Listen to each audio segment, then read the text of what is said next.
बिस्मिल्लाहिर्रहमानिर्रहीम। जी स्टूडेंट्स, आज मैं आपके नए टॉपिक के साथ हाज़िर हूँ जिसको हमने केमिकल बॉन्ड का टॉपिक जो है ना स्टार्ट किया हुआ है। तो आज उस टॉपिक में जो हमारे पास मौजूद है आयोनिक बॉन्ड। आयोनिक बॉन्ड की मैं स्टूडेंट्स आपको तीन तरह की डेफिनेशंस बताऊंगा कि हम इसको तीन तरह से कैसे डिफ़ाइन कर सकते हैं। तो आयोनिक बॉन्ड, ये फर्स्ट टाइप है हमारे पास। आयोनिक बॉन्ड जो है फर्स्ट टाइप है केमिकल बॉन्डिंग की। जो पहली डेफिनेशन इसकी मैं लिखने लगा हूं, the completely transfer of electron, the completely transfer of electron from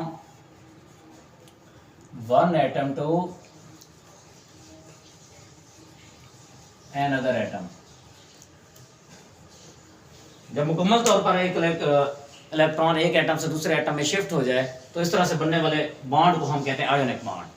ठीक है, अब मैं दूसरी डेफिनेशन अगर इसकी लिखूं तो वो ये है, the bond formed between cation and A9. क्योंकि हम आयंस के बारे में जानते हैं कि आयन के अंदर दो चीज़ें होती हैं हमारे पास, केटाइन एंड एनाइन। केटाइन पर पॉजिटिव चार्ज होता है, एनाइन पर नेगेटिव चार्ज होता है। तो आप इस तरह सेकंड डेफिनेशन इसकी कर सकते हैं, the bond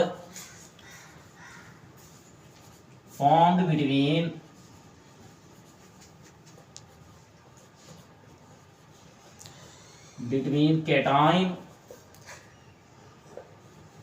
cations and anions।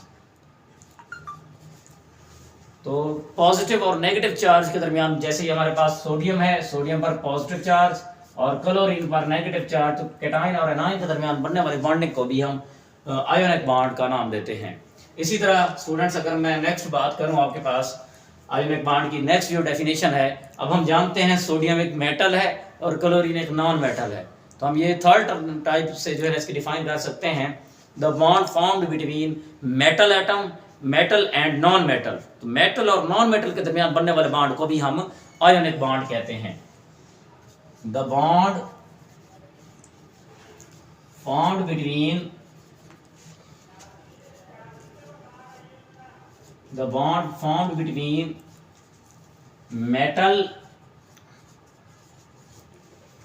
metal atom and non-metals, it's called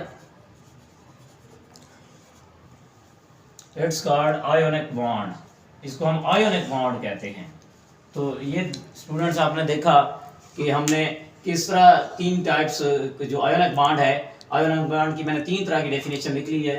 the completely transfer of electron from one atom to another atom. ठीक है, जब एक एटम से मुकम्मल तौर पर इलेक्ट्रॉन दूसरे एटम में शिफ्ट हो जाए तो इस तरह से बनने वाले बॉन्ड को हम आयोनिक बॉन्ड कहते हैं। या आपको जो इजी लगे उसको आप लिख सकते हैं, the bond formed between cation. Cation ऐसे सब्सटेंस होते हैं जिन पर पॉजिटिव चार्ज होता है, the bond formed between cation and anions. Anions ऐसे सब्सटेंस हैं जिनमें नेगेटिव चार्ज होता है। तो इस तरह से बनने वाले बॉन्ड को भी हम आयोनिक बॉन्ड कहते हैं। और थर्ड टाइप जो आप इसकी डेफिनेशन कर सकते हैं, the type of chemical bond in which bond form between metal atom, ठीक है, and non metal atom, it's called ionic bond. तो इस तरह जो है हम इसकी डेफिनेशन कर सकते हैं। इसके अलावा आयोनिक बॉन्ड के लिए कुछ कंडीशंस होती हैं। इफ अगर electronegativity difference is more than 1.7, then bond formed between atoms are called ionic bond. जैसे मैं सपोज बात करूं सोडियम की और क्लोरीन की। सोडियम की जो हमारे पास इलेक्ट्रोनेगेटिविटी है, स्टूडेंट्स, इलेक्ट्रोनेगेटिविटी क्या होती है? किसी भी एटम की ये सलाहियत कि वो इलेक्ट्रॉन्स को अपनी तरफ अट्रैक्ट करे, it's called electronegativity. Share pair electron को अपनी तरफ अट्रैक्ट करने की जो किसी भी एटम की एक कैपेबिलिटी होती है, एबिलिटी होती है, उसको हम इलेक्ट्रोनेगेटिविटी कहते हैं। ये हमारे पास Na है। Na की जो हमारे पास इलेक्ट्रोनेगेटिविटी है वो है 1.0। इसी तरह क्लोरीन की बात करूं तो क्लोरीन की हमारे पास इलेक्ट्रोनेगेटिविटी है 3.0। तो अगर मैं 3.0 में से 1.0 माइनस करूं तो हमारे पास आंसर आता है 2.0। तो मैंने ये कंडीशन कही है कि if the electronegativity difference between two atom is more than 1.7, then ionic bond is formed. तो जो है ना, ये आप याद कर सकते हैं, if electronegativity difference between atoms is more than 1.7, it's called ionic bond.